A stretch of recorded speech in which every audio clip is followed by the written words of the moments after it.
Morris बुकाई का नाम France के इतिहास का सबसे बड़े सर्जन के रूप में लिया जाता है। इन्होंने मिस्र के फिरौन के लाश का पोस्टमार्टम किया था। कहा जाता है कि धर्म को आधुनिक विज्ञान से विशेषकर इस्लाम को जोड़ने का आरंभ इन्होंने ही किया था।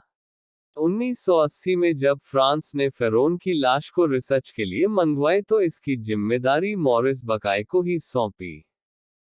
परीक्षणों से डॉक्टर मॉरिस ने निष्कर्ष निकाले कि जिस व्यक्ति की ये मृतदेह है उसकी मौत समुद्र में डूबने के कारण हुई थी, क्योंकि डॉक्टर मॉरिस को उस मृत शरीर में समुद्री नमक का कुछ भाग मिला था। साथ ही ये भी पता चला कि इस व्यक्ति को डूबने के कुछ ही समय बाद पानी से बाहर निकाल लिया गया था। लेकिन ये बात डॉक्टर मॉरिस के समक्ष अब भी एक पहेली थी कि आखिर ये शरीर अपनी मौत के हजारों साल बाद भी सड़ गल कर नष्ट क्यों नहीं हुआ।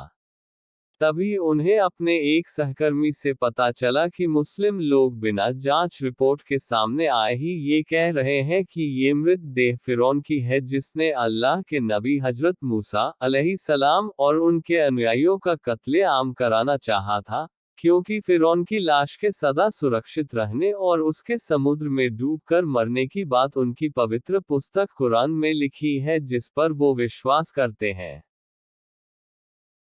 मॉरिस बुकाई सऊदी अरब में चल रही एक सेमिनार में भाग लेने गए, जहां उन्होंने फिरौन की मृत शरीर के परीक्षण में जो पाया वो बताया। उस सेमिनार में एक मुस्लिम डॉक्टर ने कुरान पाक खोलकर सूरह यूनुस की यह आयत पढ़कर सुना दी। अब तो हम तेरी लाश को ही बचाएंगे ताकि तू बाद की नस्लों के लिए निशाने इबरत बने। अगरचे बहुत से इंसान ऐसे हैं जो हमारी निशानियों से गफलत बरतते हैं। इस आयत का डॉक्टर मॉरिस बुकाई पर कुछ ऐसा असर पड़ा कि उसी वक्त खड़े होकर उन्होंने यह ऐलान कर दिया कि मैंने आज से इस्लाम कबूल कर लिया और इस पवित्र कुरान पर विश्वास कर लिया।